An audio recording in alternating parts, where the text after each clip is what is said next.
L'armée de l'air ukrainienne a déclaré avoir abattu 57 des plus de 80 missiles et drones lancés par la Russie au cours de la nuit, visant les régions de Kharkiv, Kiev, Zaporijjia, Odessa et Lviv. La compagnie nationale d'énergie ukrainienne Centerenergo a déclaré que sa centrale thermique de Trypia, près de Kiev, avait été endommagée à la suite de ces attaques.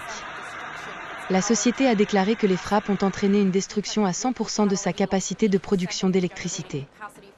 Le groupe DEC, qui avait déjà perdu 80% de sa capacité de production à la suite des attaques menées les 22 et 29 mars, a déclaré que les frappes russes avaient touché 2 de ses centrales électriques, leur infligeant de sérieux dommages.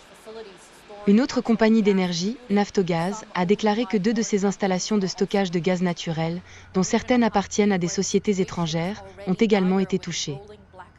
La région de Kharkiv, où la situation est déjà désastreuse en raison des coupures d'électricité en cours à la suite de précédentes attaques, a dû couper l'électricité à plus de 200 000 personnes, selon le gouverneur de la région.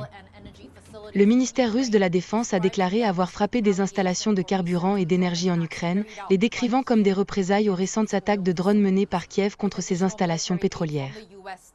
Alors que l'aide militaire supplémentaire des États-Unis est toujours bloquée au Congrès, l'Ukraine a déclaré qu'elle pourrait manquer de munitions de défense aérienne si les frappes russes se poursuivaient, ajoutant que Kiev prenait déjà des décisions difficiles sur ce qu'il fallait défendre.